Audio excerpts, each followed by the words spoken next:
Hello, everyone. You may have noticed that the episodes for this week were aired out of order. Unfortunately, that was a complete accident on my part and with uploading them. But thank you for your patience, and I hope you enjoy the next episode. Hello, I'm Jenya Delima. Welcome to Writing and Editing, the podcast for people who write, edit, read, or listen. Our guest today is author Zilla Novikov. Her book Query takes a brutally honest, but funny, look at the often emotionally draining querying process. This is I Dread Hearing from You. Thank you so much for being here today. If you want to just let everyone know a little bit about you, about what you write. I'm Zilla. I write weird books, I think is fair to say. Yes. So my fiction book, Query, is a story in letters about a activist who discovers how miserable it is trying to get your novel published. Mhm. And my other book is The Sad Bastard Cookbook, Food You Can Make So You Don't Die, which is a set of, I think it's a bit of a stretch to call them recipes, but vague instructions for things that you can cook if you're super depressed, like peanut butter on a spoon, Yes, that's or what I was going to mention. eat a dill pickle out of the fridge. Eat a dill pickle while standing in front of the fridge. And I've just published a short story in an anthology called Instant Classic. And it's kind of a weird take, 9 different stories take on the experience of trying to make art Hmm. in various versions of late stage capitalism. So going to query, did you try to query before you published it? I sent it to a couple presses, but no agents. Mhm. And of course, I ended up getting it published with Tram Press, which is a press run by a very good friend of mine who is also a bit weird, Good fit. which is the right home for it. I really wanted to see what agents would make of it, but Mhm. I also felt vaguely uneasy trying to figure out how to send it to them Oh, and what to include as a 10-page sample. right. Because it doesn't So, really follow a typical format.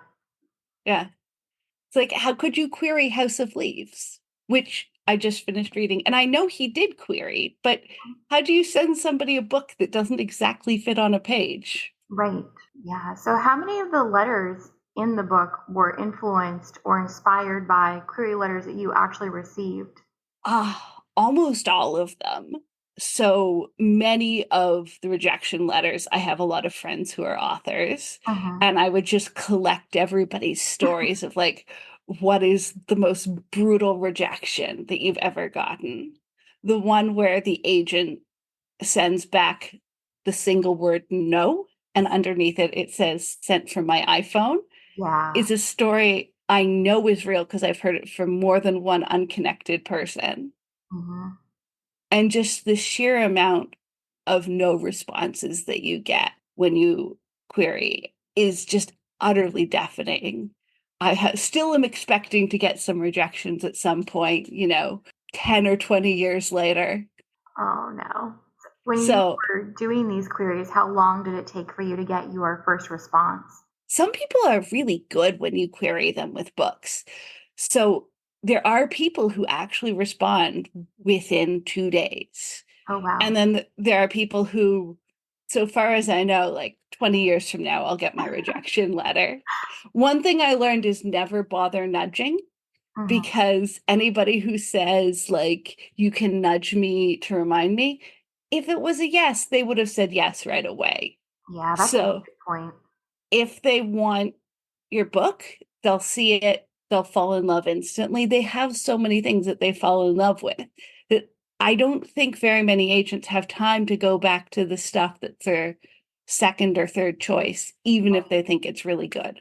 That's my theory. I've No, I've never heard been an that's agent. true just from talking to people who are agents, for instance, and hearing about the sheer volume of manuscripts that come in on even a daily basis, that it is really fast as far as decision making, where there's yes, no, maybe, and it's like rapid fire as far as going through each one. So these were all the letters as a response that I wanted to send, or that my friends and I had like fantasized about sending, because obviously there's a real, like, an agent is a real person. You can't send them the mean letter that you fantasize about sending in your head. So Right. query was a nice, safe way to do that without actually hurting real people. Yeah.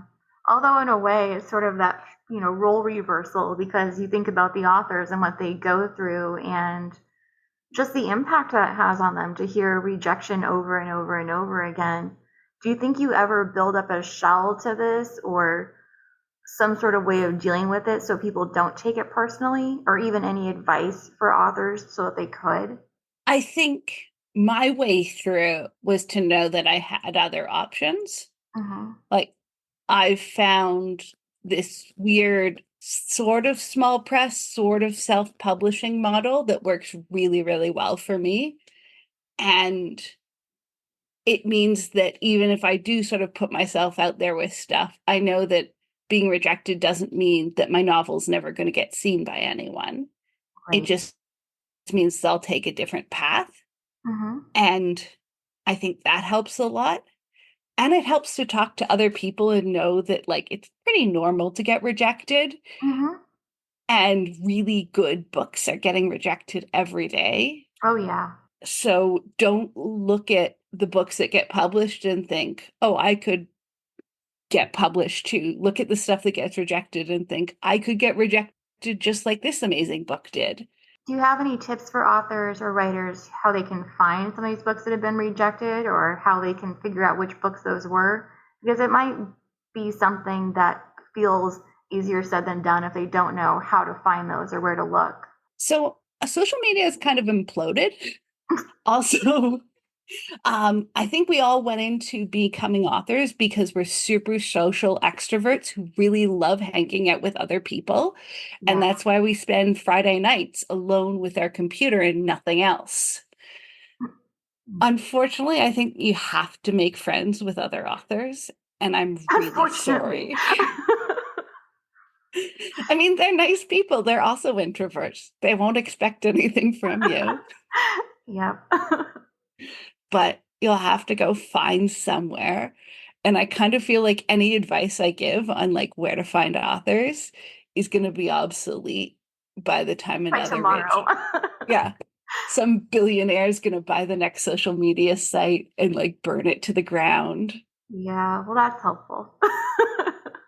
I use Tumblr. I really like Tumblr.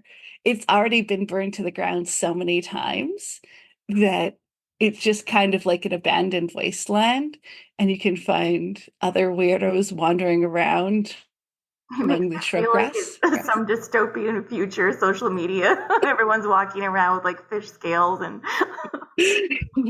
Fish scales, but also love triangles. ooh, shifter romance is coming to play. Well, is it a shifter romance if everyone is now a shifter anyway?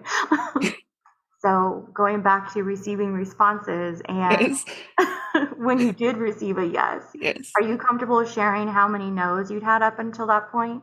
So I can tell you for a novel I did query, I got over 100 agent rejections before I was like, oh, agents don't want this. Mm-hmm. And partly it was on me, but it's hard because a lot of things you can't learn by doing because you only get form letter rejections. And no one else knows what they're doing either. Right. So it's like, is my query letter working or is my query letter terrible? How are you supposed to know if nobody responds at all? And if you do get a response, it's a form letter rejection. Mm-hmm. At first, when I started, I was like, oh, I'll just take my responses and I'll use that to edit my query letter to make it better. And that definitely didn't work I'll because you just can't use silence to edit. right. I mean, you can hire an editor to have someone go over it who has an idea, but since it is so personalized and it's going to be so personal to the person receiving it, based on what they want or don't want, that it's really hard to Yeah. flat out say, I oh, this is the one that will get you somewhere. I ended up getting people to look at it, Mm. and I got a lot of really good advice Oh, good. from various people, including people who are editors. So yes, definite shout out to editors. Apparently, having other people look at your words is really useful. Yeah, who Who knew? knew? But even then, there's sort of no way to know because the editors don't know what the agents want either, right? Yeah, Like, exactly. And it's just, again, it's going to vary so much from person to person, or if they've just acquired a manuscript that was too similar to yours. And so even though they love it, now they don't have a spot for it. So even if you've written a letter that tugs at their heartstrings 100%, if something like that has happened, well, it doesn't matter.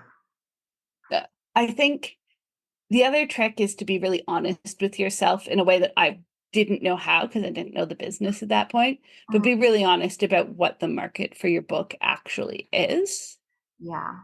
And like the stuff I write is really weird. And there was a market for it in the 2000s, but now if we look at what the market looks like, it really goes towards much more commercial stuff that's got a much clearer linear story than I write. Right. And it's very, very hard to break into like strange books. So I think I'd always should have sort of been realistic and thought, hey, small presses, those are interested in this kind of thing. Self pub. It's honestly like I know everyone says marketing is the worst, and it absolutely is the worst. That's absolutely true. But unfortunately, being an author means that you have to do it no matter who your press is or how big they are. Yes. So there is a market out there for people who want to read my stuff, but it would have been almost impossible for me, even with a perfect query letter, to break into sort of the big five Mhm. giant traditional publishing houses that offer the really big money advances. And I didn't know enough when I started to know that. But now that I do, I can sort of also take my rejections a little bit easier by saying, it's not really me. It's that what I write isn't going to ever make them back enough money that will be worth their while to publish me. Yeah. About how long did it take you to come to that realization? A long time. The world isn't really set up to tell you that. There is an awful lot of people who want to keep feeding your dream for Mhm. good reasons as well, who want to tell you not to give up. And it took me a while to realize it's not giving up, to say, actually, I don't fit here. I fit in a different box. Yeah. But there was a lot of people who were really supporting me on the like, keep going, you can do it, never give up track, when actually it's, hey, this isn't the right fit for you. You Hmm. don't belong in this spot, you belong over here instead. Yeah. That's so So, important to realize that too, because really you are just wasting your time when you yeah, continue to go down a certain path that really is not going to benefit you or lead to what you want it to lead to. yeah. And you could have that book out and you could be writing your next book, or you could be wasting your time really just trying and trying again to get it published in a place that won't be a good fit for it anyway, where people won't really know what to do with it.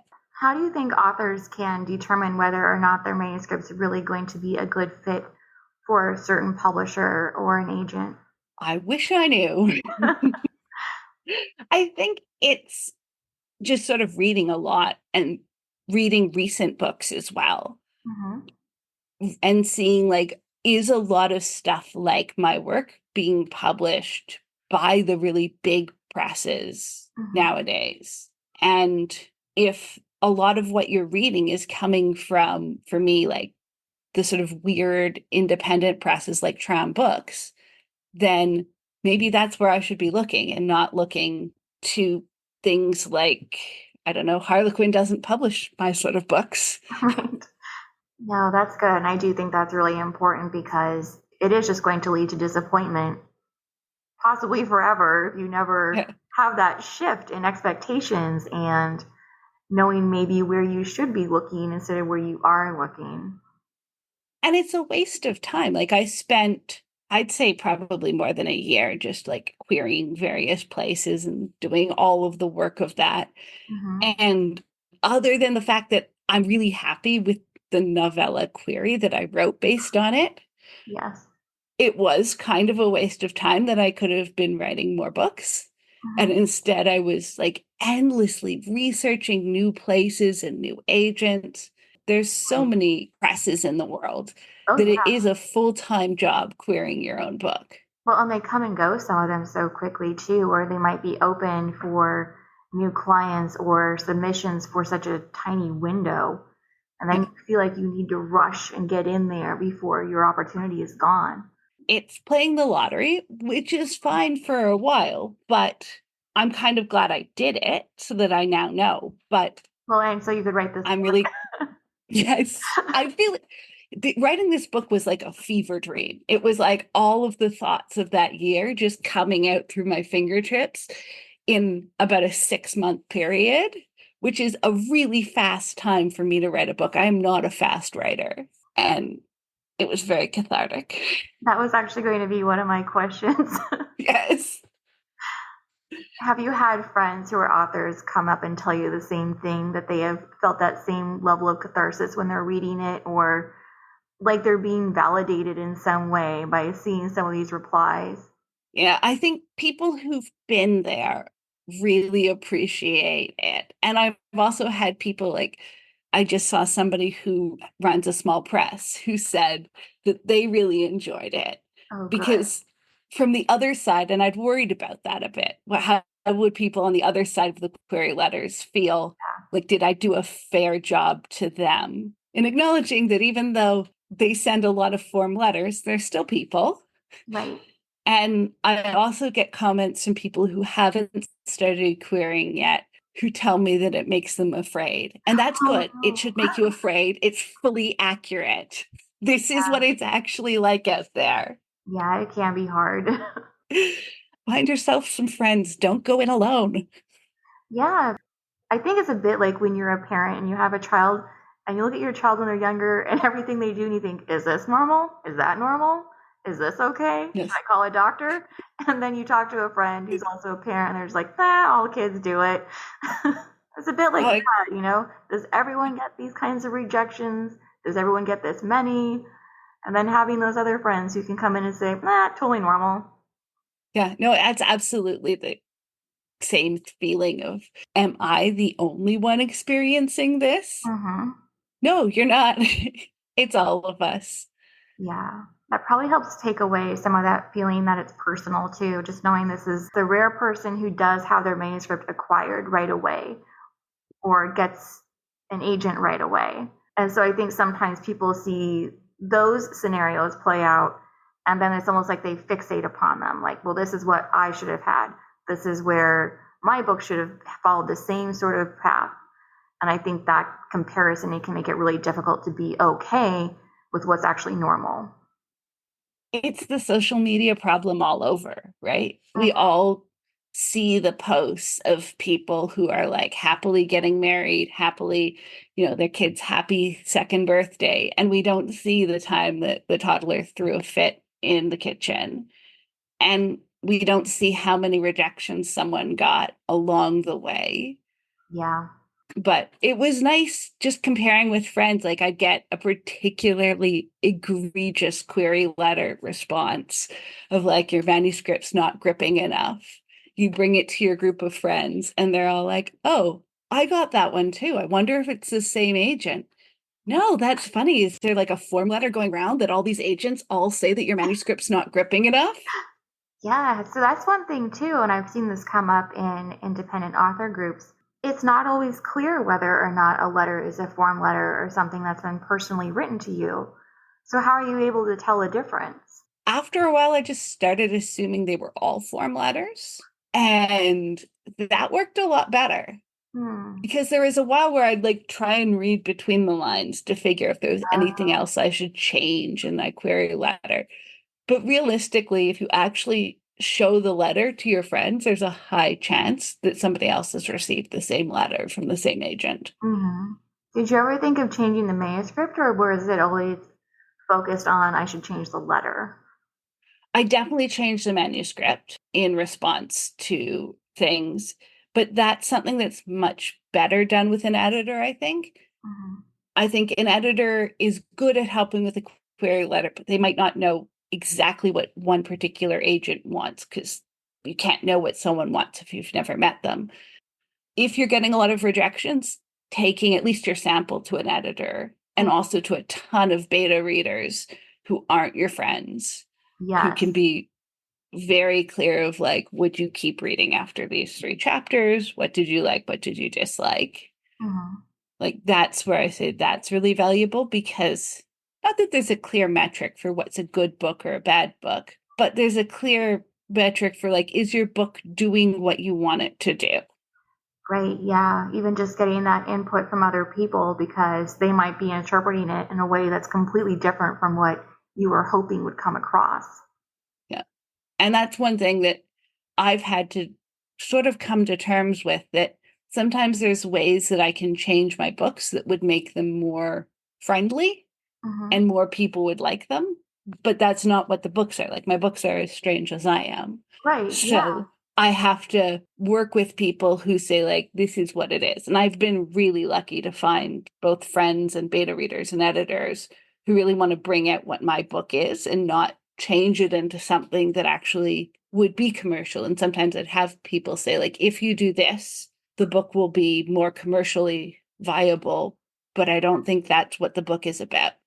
Yeah, and it's also not what you're comfortable with. So at that point, is it even really your book anymore, or is it some Frankenstein's monster that's been cobbled together by all these different Yeah. people who want to make it marketable? And that's where I think it's really important to know what you actually want. Hmm. I don't care as much about making it marketable as I do about making it sort of the best version of itself. Yeah, I love that you said that because I really do think that it can be easy to get caught up in that flow of just waiting for that yes and then maybe jumping on it and not really looking at who it's coming from and what that will mean for you and your manuscript. And I think that's something that people can end up very unhappy if they're changing their manuscript in ways they're not happy with, Hmm. or so many horror stories of people who get covers they're not happy with. Yes. So look at the covers too. Don't just look into the Yes. company. When you were querying about how much time were you spending per day or maybe per week sending out letters, revising letters, finding people to send them to? It was a part-time job. Hmm. It was a major commitment of hours every week because I had to go through and like you'd have to find names of people. So Hmm. I started compiling lists of places that had lists of agents or that had lists of small publishers. And then I would go through, make a spreadsheet of who was open and who was closed. I didn't start by making a spreadsheet, which was unfortunate because I ended up part of the way through realizing Hmm. that not having all of this information meant I couldn't keep track of who I'd queried when. And so I had to try and recreate what I'd done at the beginning. So I Oh. didn't end up querying people twice because that's a social faux pas, I guess. And like who was open. If sometimes people would say, I will open again at this time. So I'd have like a little note to myself to make sure to go check them when they were open. And then you're supposed to personalize your query letter, which, depending how much I wanted the agent, I would do more or less. Hmm. Sometimes it would just be like, you're looking for romance or science fiction or whatever. Yeah. And sometimes I'd be like, you've previously represented so and so, since I thought like maybe a bit more showing that I'd actually looked into them would help. And then I would send off probably 5 a week or so, maybe not every single week, but it was a major investment of time to Hmm. make up the list of who to query and then go through and query them and make sure that I was personalizing each letter. And then occasionally, of course, I'd hit send and be like, oh, I sent them the wrong agent's letter. Oh no. Did anyone respond to letters like that or mention that or it had been sent to the wrong person? No, I expect that they get that a lot, Hmm. but I've definitely did that. I had a few where like I'd send them and like attachments would bounce and I would be like, I don't know why should I send it again? I'm pretty sure that some of the people I queried had gone out of business. Oh, and just didn't set up an auto reply. So like the emails just got completely lost. yeah, that does happen. I mean, the query letter where the fictional version of Zilla gets an email saying, I'm sorry, but I won't be representing you because I'm leaving the business. Hmm. Good luck finding an agent. Not that the agent was going to represent her anyway, because, it's just a form letter rejection that says I'm leaving the business, is one that I got more than once. Really? Yeah. It's a very hard time to be an agent. Like publisher advances are getting smaller and smaller. Right. Yes. And it seems like you're expected to query a very professional manuscript. I've heard stories that people used to query something that was sort of in a first draft or maybe a second or third draft Right. form. But now it seems like you query something that's already very polished, and then the agent then polishes it again. Yes, I've heard the same thing from various people. And I can imagine as an agent, like trying to take on manuscripts, if you have to personally basically be an editor as well as an agent, would be exhausting.